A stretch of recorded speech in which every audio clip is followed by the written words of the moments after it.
It's a pleasure. And yeah, the topic we're going to talk about is legally very interesting and very practical because it's about a judgment, yeah, which represents kind of an explosion in the legal IT world because it basically affected yeah, every kind of business we are consulting currently.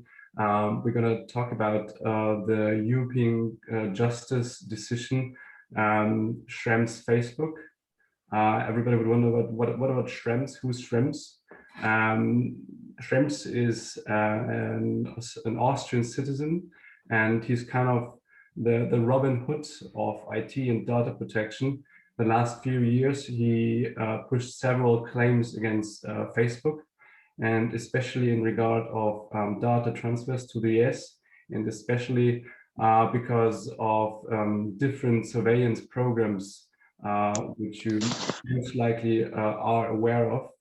And last year, or 2019 was it, there was a very, very important decision by the European Court of Justice, yeah, highlighting some of the most important aspects of international data transfers. And why is it so explosive for the actual business and for like day-to-day business? Because nowadays a lot of yeah, data processing IT applications are used cloud basis, which means you don't have your software or your IT on your device. It's somewhere in the cloud and connected and via internet, and you have access via internet. And most likely, the server or the company who controls the server is placed in the United States or has its seat in the United States. So whenever you use such kind of IT or software, Schrems versus Facebook applies more or less. So what will we do today? I will try to give you a brief introduction to the topic, legally wise. I will show you the constellations where the decision is applying, and I will show you some more practical consequences of the ruling. And then the last part is, yeah, giving you a briefly introduction about how to handle this legal topic. And this shouldn't be a big promise because it's more like measures you can apply and more something like risk mitigating measures than a solution which you bring into a very safe harbor. And this is kind of another introduction to a different topic. I mentioned Schrems, and the first time Schrems became very famous was when he pushed a legal claim against Facebook because they transferred personal data to the US based on the safe harbor agreement between the United States and the European Commission. And this was found invalid as well by the European Court of Justice. And then they negotiated, and the result of this negotiation was the EU-US Privacy Shield, which is now invalid again based on the legal opinion of the European Court of Justice. So this is more or less the history of Schrems and Facebook. And now I give you some more information about the general topic, data transfers to third countries. GDPR requires both that you have a legal basis, because you're not allowed generally to process personal data without any legal basis, which can be consent, which can be the performance of a contract, which can also be your legitimate interest, which is most likely the most flexible legal basis. And additionally, when you transfer data to a third country, you need additional requirements. And these are the requirements I will present now. We are talking a lot about, or the easiest way is an adequacy decision by the European Commission. What does it mean? The European Commission will assess local law of the data importer and determine if the level of data protection is more or less the same as in the European Union. Later on, I will give you a short list of countries which are considered having an adequate level of data protection. And yeah, Australia, unfortunately, is not considered having an adequate level of data protection. You wonder when you see this tableau, where is the European US EU privacy shield? This is something more unique and basically an adequate decision of the European Commission. So a legal act of the European Commission. And the second very often found safeguard is Article 46, which is the standard data protection clauses. This is more a contractual solution for third data transfers. And the second is binding corporate rules, which means you are applying, you're developing rules and make them internal law in your company, and you stick to it, so that the third party court, data protection authority could determine that you as a company provide an equal level of data protection as in the EU. I will skip Article 47 and Article 49 because they're not as relevant as they look like, especially when you look to the Article 49 group of derogations. There you can see the consent. It is easy to get, but the consent can just allow one single data transfer to a third country. And this is something not really practical when you talk about the data transfers between a company and Microsoft, or when you think about Facebook. It is just not the world of internet when you talk about a consent. Just a brief question on Article 47. Is there any bigger company that you know of that has binding corporate rules and thus created a nice little GDPR bubble in a third country?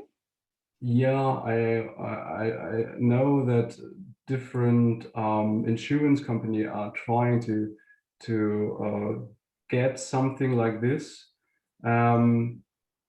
It's not that easy because you have to go through an administrative procedure, and at the end of this procedure, your responsible data protection authority will assess your rules and determine if your level of data protection is the same as the European Union. So it's a long procedure and not a short-term solution. And I think we are talking about 1 or 2 years till this procedure is finished.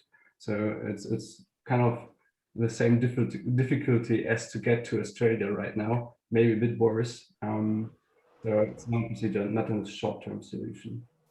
I understand, thank you. And I think telecom, German telecommunication providers, one of the leading companies in that regard.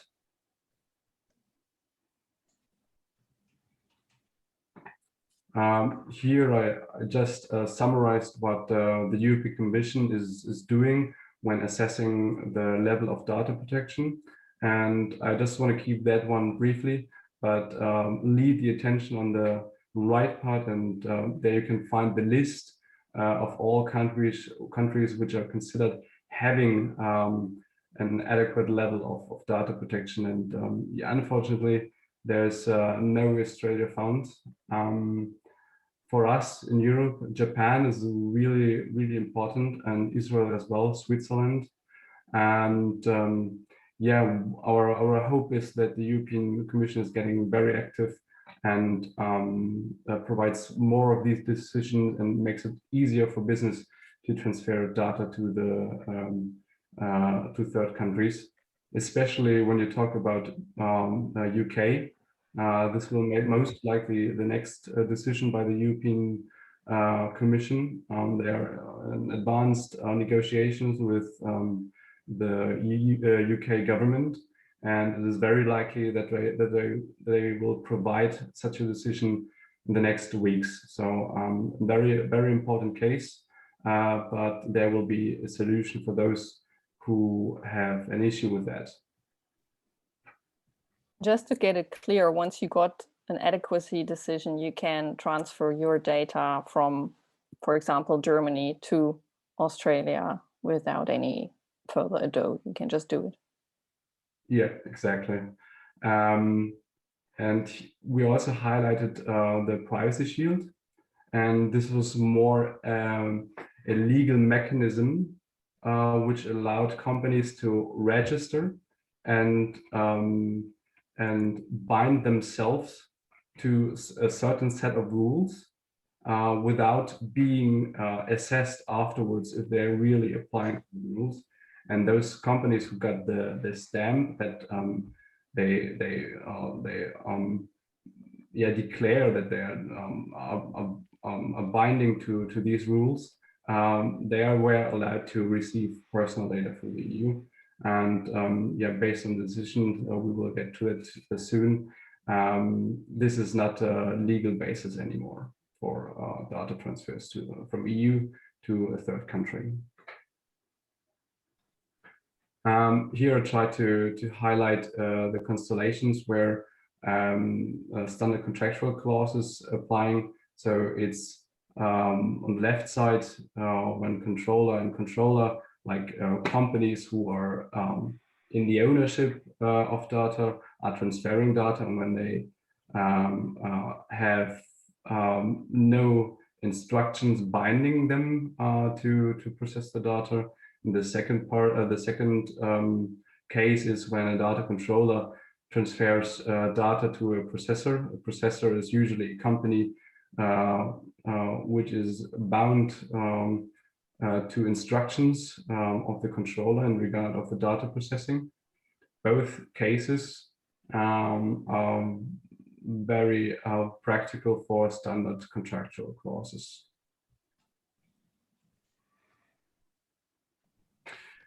And the standard contractual clause can be found on the website of the European Commission, right? Yeah, as I mentioned, this is a set of contractual clauses, basically a template. And here you have to determine all your data processing you want to cover by these standard. They're not the page of my things. One. Last one.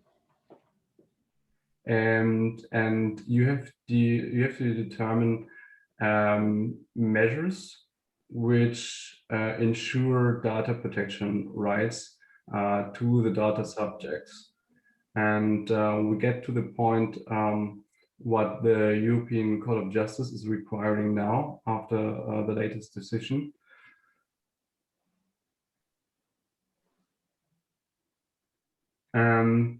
I summarized the arguments of the decision in regard of the privacy shield.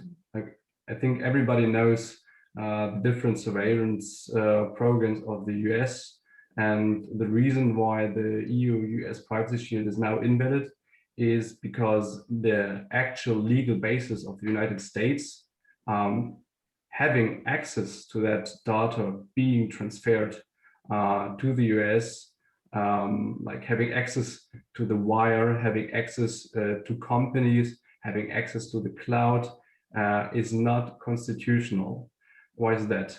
Because there is no limit of scope.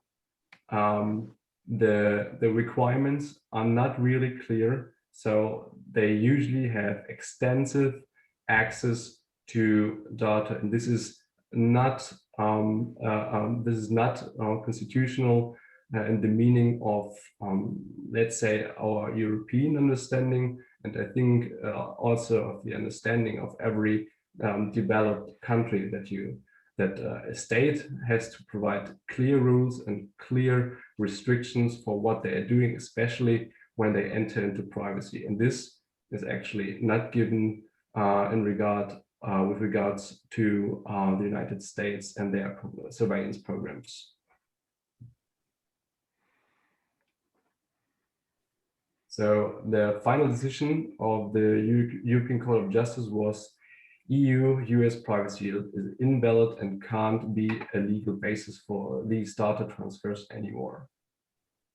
So, and the legal interesting part was or is that the standard contractual clauses are still valid and can be used as a legal basis. But there's also a huge but when you analyze the decision, because now they require you to assess if and how local law could contradict the provisions of the standard contractual clauses which you agreed, or which the data exporter agreed with a data importer.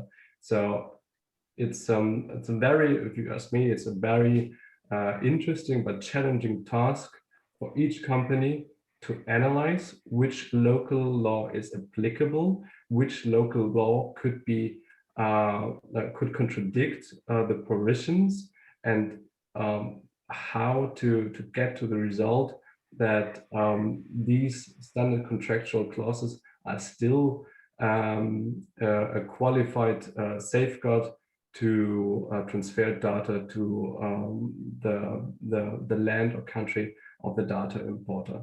This is very challenging, and this is a part of the decision where companies are still struggling and where you're facing a massive insecurity, legal insecurity, because obviously there are no decisions or no legal decisions by courts or administration which could be somehow a guidance for singular data transfers or for singular countries.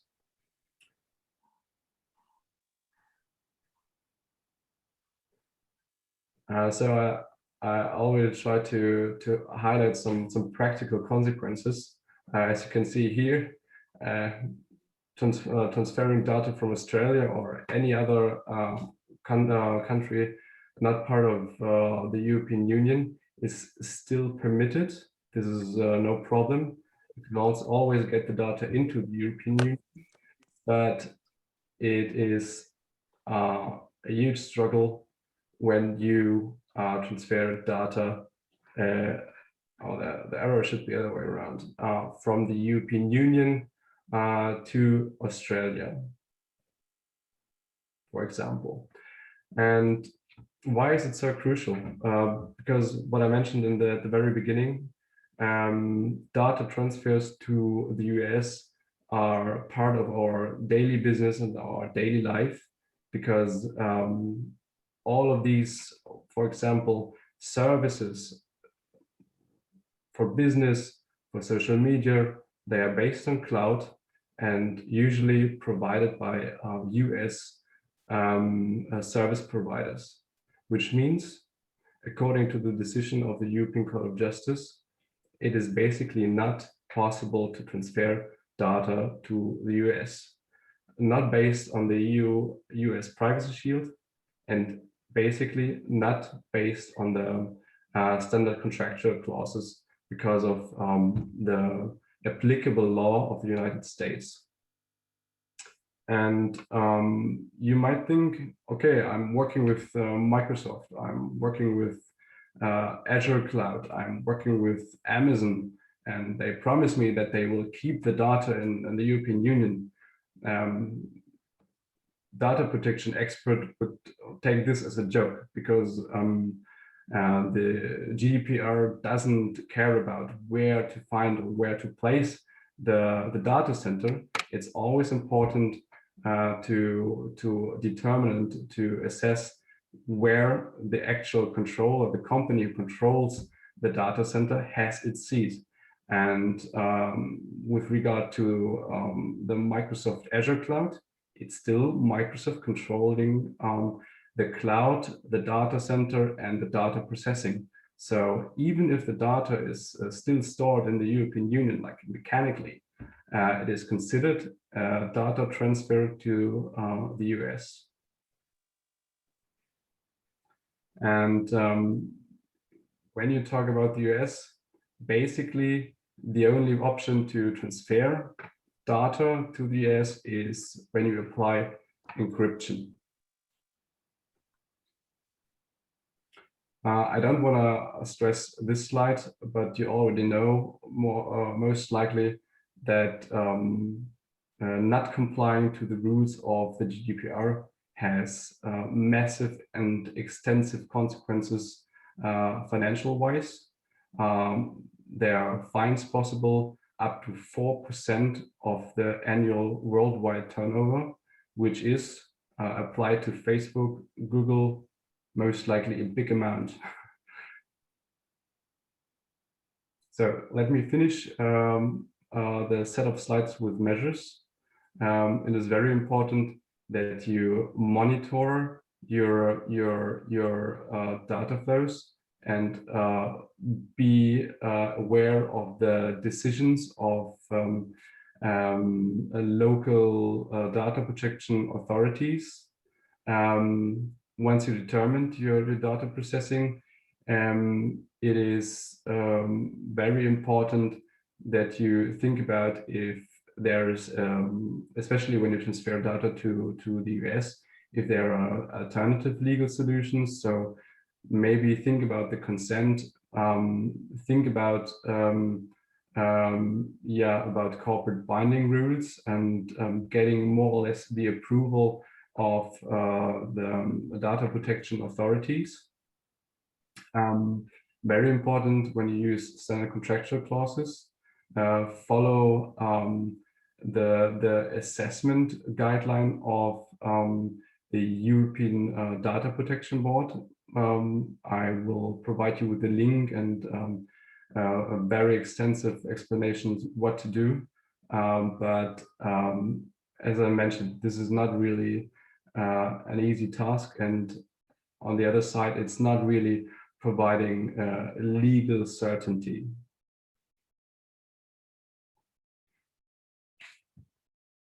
This, of course, also applies to the UK as long as there's no adequacy decision, but we expect this coming soon, the next weeks.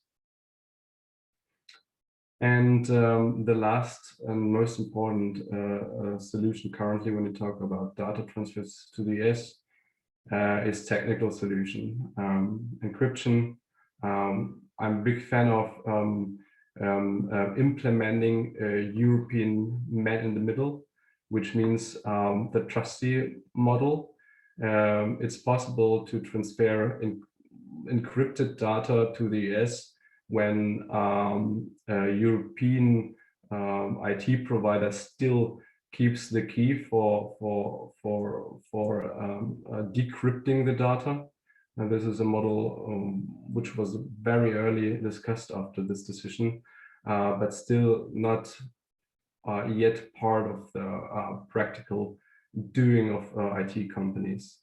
And as I mentioned, it's very important to follow what the data protection, European Data Protection Board is providing in regards or with regards to guidelines. They are very helpful, and yeah, they at least provide companies some sort of light and guidelines in this very uncertain situation. And as I mentioned, this is not just a single case. The decision is really affecting our daily business, our daily life, because data transfers to the US are happening most likely while we are talking, and usually during daily life. So a very crucial situation for many companies. And I think there's also a political aspect of this decision.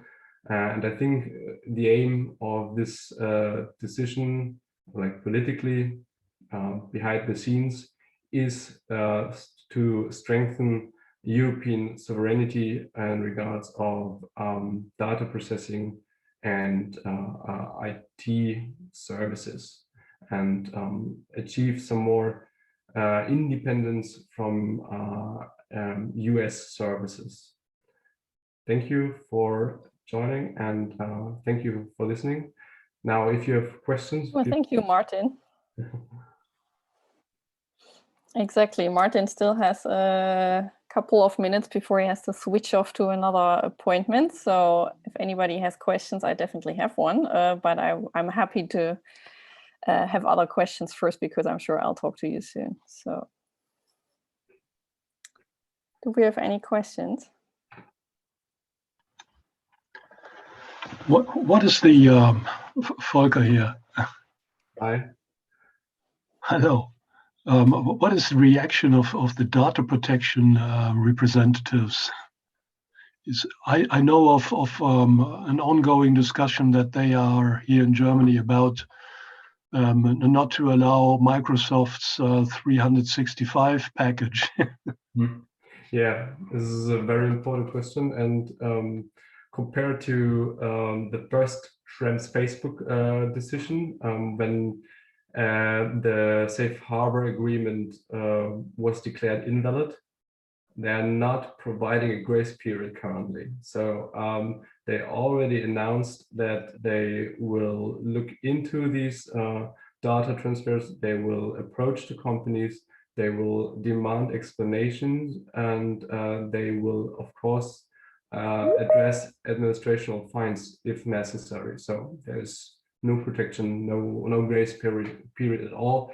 And when we talk about Facebook, yes, it's especially about Facebook and the big players where they have a spotlight on, and they are assessing and reviewing data transfers based on and due to the use of Microsoft products, of course, here.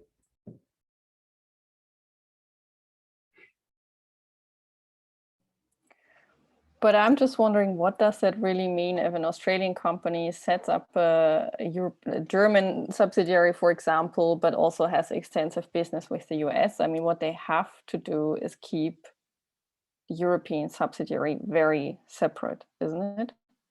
Data protection wise. Yeah, I mean, European data protection is not just in the European Union. It applies already when you provide and offer goods to the European market. So if you have an online shop and it is obvious that you are selling goods to the European Union, the GDPR applies. So you have your ticket to this legal mess. This is unfortunately the case. Or when you use tracking programs such as Google Analytics, and you scope the European market, the GDPR and all these requirements are applicable. So then it's important to analyze your data stream and make sure that there's no data stream to the US. And if not, you have the chance to agree to standard contractual clauses. And then you have to start analyzing the local law of Australia. And then you have to figure out if the local law contradicts the provisions of the standard contractual clauses. And the other solution is, and this is what you mentioned, I called it EU insourcing. When you have international business, it makes sense to keep the data processing inside of the European Union, which means engaging European IT partners. And same goes for branches. Try to install European branches and keep the data there where it is in the European Union. It's not really practical, but the best to somehow corner the requirements of the European Court of Justice. And just touching on that, Martin, I remember when the GDPR was first introduced, there was a bit of a panic internationally, I think, especially in Australia. Lawyers and I'm sure business people were a bit unsure about what the GDPR would mean for them. And I remember that many people took the approach, oh, well, let's just wait and see what happens, whether breaches will actually be reported and enforced, and how a breach of the GDPR would be enforced against, for example, an Australian company that has, let's say, some clients in Europe. Are you able to shed some light as to the reporting and enforcement of international companies that are, you know, not as big as Facebook, so maybe medium companies that have some data involvement with the European Union, but not necessarily a European seat? Mm.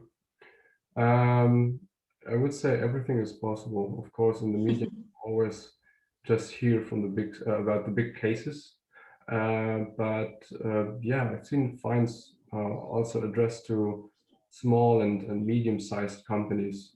And I think the first fine becoming public was against a mid-sized company. I think the name was Gruschel or something. Not known company, but this was actually the first case becoming public. Okay, thanks. That's interesting. But yeah, currently they focus on, because they have limited resources, of course, they focus on the big players, and they have to focus once a data subject launches